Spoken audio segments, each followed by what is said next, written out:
I'd like to return just briefly before we finish to the mission of the university, truth, free speech, and this possible role that some people see for social justice.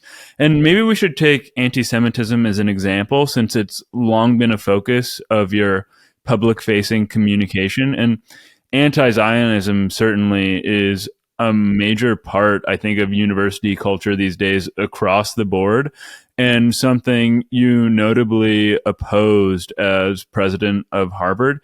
And how do you view the situation today, 20 years later, where free speech hangs in the balance? Where do questions of divestiture fit in, or questions of hate speech, or the university having some sort of obligation to protect students from feeling offended or maybe endangered in certain cases? I've got a pretty clear set of views. I believe strongly in free speech. I don't think that any speech should be banned. Anyone who wants to call for divesting endowments in Israel should be free to do that. Anyone who wants to advocate for positions that would involve the elimination of the Jewish state should be permitted to advocate for those positions.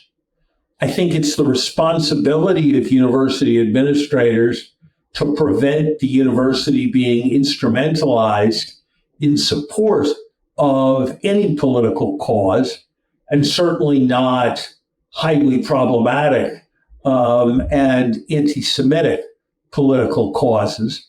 And that's why I spoke out very strongly against the proposal that Israel, and only Israel, be the object of a divestiture movement from the Harvard endowment.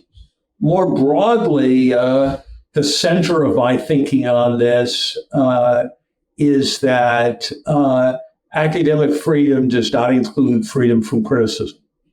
And views that are offensive or problematic should not be beyond criticism.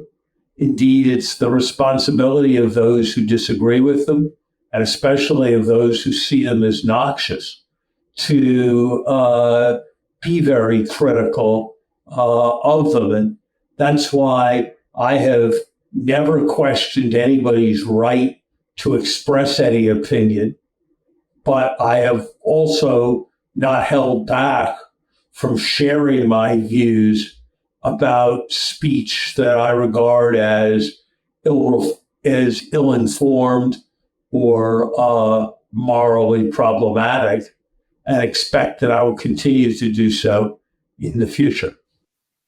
Yeah, I also find it very perplexing that all of the anti-divestiture type movements are geared or oriented exclusively toward Israel, when there are plenty of other regimes throughout the world that are far, far more violent and backwards than Israel, even in many of its.